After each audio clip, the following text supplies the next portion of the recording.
Dance is in our family. Dance is in my culture. Dance is in the gatherings of elders, the youth, the old, the children running around. I grew up in a house, then it was music around and it was dance. And not the dance formally, but in terms of traditional music from my country, Colombia. My dad always loved live musicians, so he brought serenade my mother, and he brought musicians to our living rooms at night time so many times, and that was the way he celebrated our culture. I was a very active kid. I was the kid that run in the morning 5K and do sports and then did gymnastics, and I was doing skating, roller skating, artistic roller skating, and my teacher said to me, I need you to go to this woman, Irina Bretner. She was a ballet dancer and modern dancer, and a teacher, fantastic teacher. And he said, go to the studio in Bogota, and you need to improve your line. Classical train and all of that. So I went there, and I just, this beautiful teacher, this beautiful woman, I fell in love with dance. I think this is it. I was so happy after taking the first class there.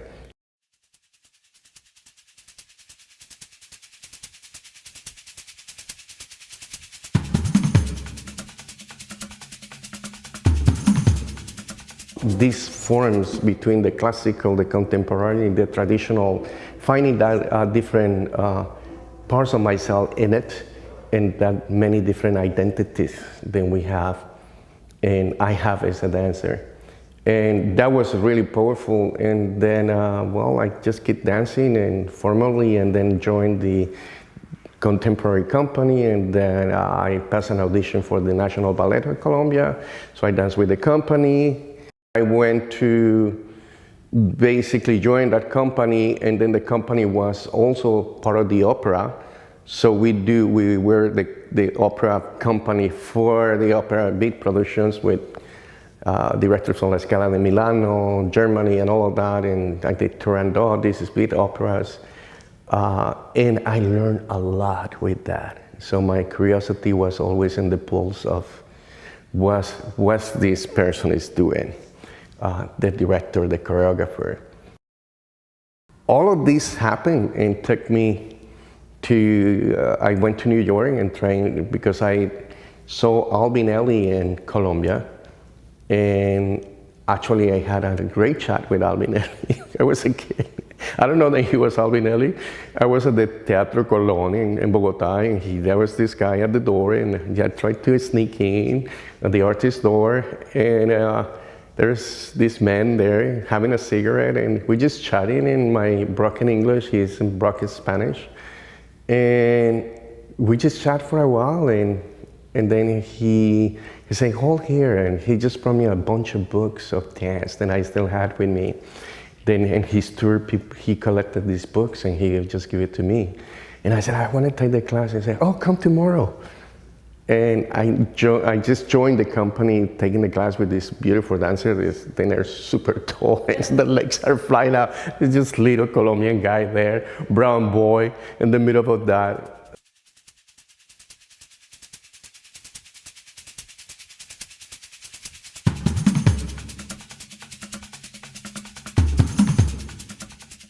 Just learning through that, being to Moscow and see what the Bolshoi Ballet did, and then went to Leningrad and see the whole Baganova school, how the people were training, and thousands of kids, amazing kids with amazing dances and all of that.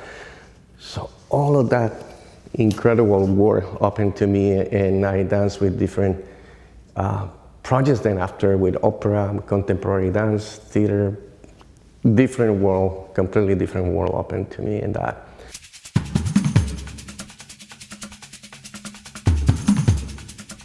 I was kind of looking into that, keep my training and all of that in New York, and then I was a friend of mine, Colombian, who was training by Marcel Marceau, was in Montreal, and my first incursions into choreography. It's something there, probably 18 years or something like that. I don't even remember. So we just did this work, this piece, and he wanted remonted. And so I was commuting between New York and Montreal every weekend to rehearse and to put the piece together with him. And in that interval, I started taking classes in different places like Edith Toussaint, like Le Valais Jazz de Montréal, the École of Supérieure de Québec. And so I was around, and then I kind of like it. And back and forward, and I thinking, maybe I try 1 year here. And I did a few auditions for different people, and I passed a few auditions, and Karen Jamieson one of them. And at the time, I really liked her work because I learned more the theatricality. And I worked with Karen probably for 3 years or 4 years, something like that. The reason I left Karen was Rene Highway. And we were dancing with Karen the Canadian Dance Festival, I believe it was called, in Ottawa. And Rene Highway was there, and we just crossed in the Bacon, we're at the Bacon Hotel in the National Arts Center, and we just cross every day, looking at each other. Indigenous man, and looking at me like this niche brother, who is it? And we just cross, and one of that nights, then you do all these gatherings after the dance and the festival. We just talk, and all my incursions and all of that, I already doing some choreography besides Karen's, and Karen's work was very collaborative with the dancers, so we put a lot of input into the choreographies and all of that kind of stuff. And so, and even in that time, I was choreographing for myself and other people in Vancouver, keep going with that agenda. And at that point, I met Rene, and Rene was like, the issues that we want to explore and were closer to me now, and they're tangible. And I said, you know what? I love your discourse, man. I just love what you say. I haven't seen your work, you never seen me that. And he said, hey, I want you to come to Toronto and work with me. And I bring in, we were working with Thompson Highway for that one, and Raul Trujillo. He said, I'm going to bring Raul Trujillo, and he worked in New York, and I said, wow, this is great stuff.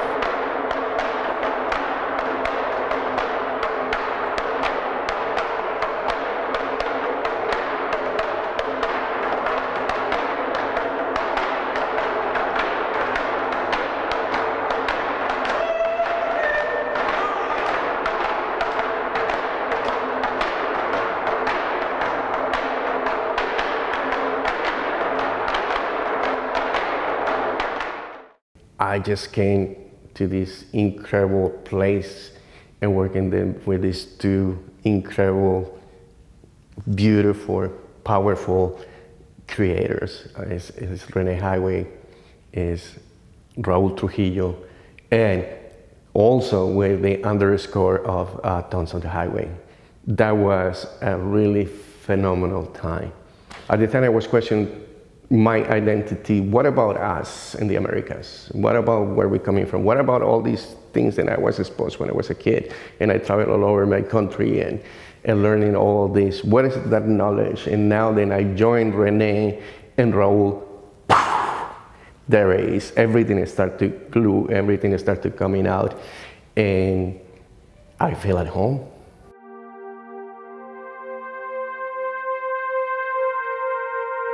Was, and is still a bit whole.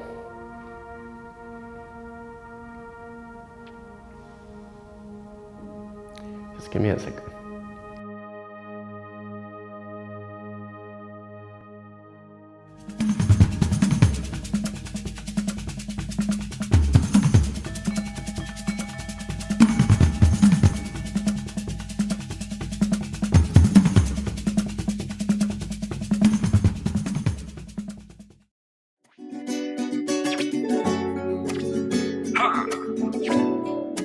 Sing it to the planet, sing it to Mother Earth.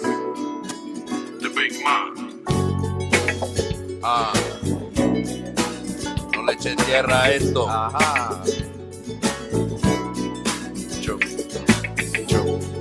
Mete tu rolo flow, papá. Grano sagrado.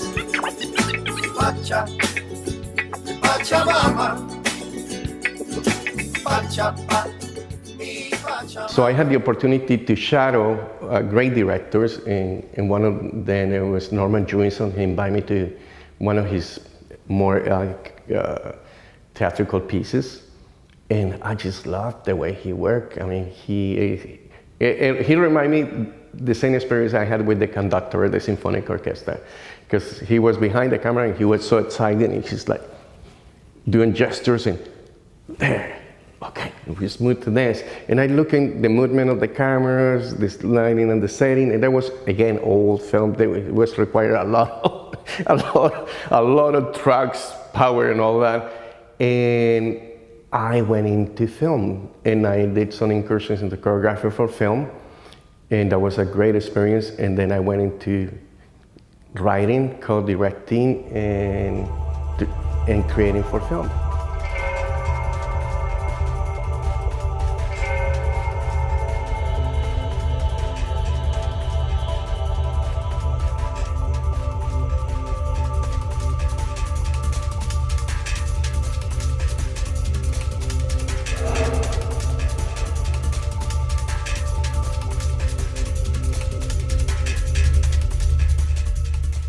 So I was working with musicians, theater people, and dancers. So I started putting all of that together.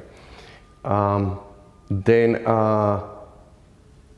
when I did this research, it took me to do that ayahuasca drinks, and then it has a really great resonance, actually premiered here in the Winchester Theater. And then went to different places. Then I find one place of the piece, then there was this hunter, and I said, oh, I want to do this in film. So I did the script, the adaptation to film, and I did a hunter called Memory, and this film went all over the place, all the festivals, but basically took that experience and put it into the city of Toronto, and it was more about that spirit of the indigenous spirit of in the city, witness the changes in different spaces, land spaces.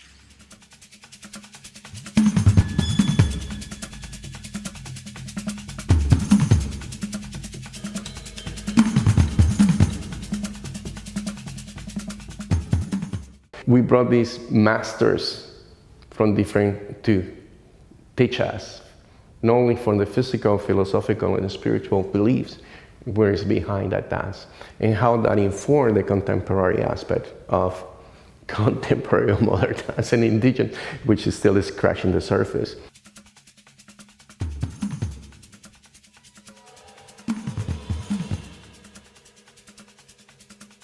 I'm grateful, really grateful for my mentors. I'm grateful for my teachers and every person that I encounter, for my students and all that, because I always learn and I still learning. I am open to learn.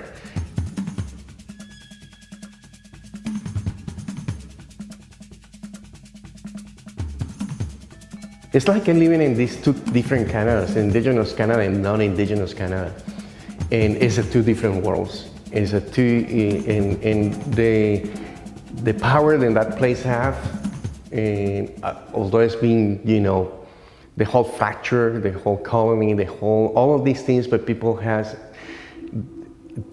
they're resilient, and we are resilient. I'm resilient. This process in life is that I always learning, and for me is about how we have that continuity.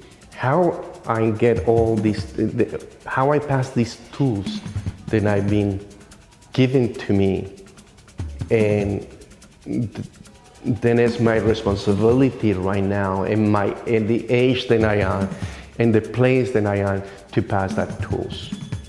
The room is open, and when you open a room and it's inclusive, great things are going to happen.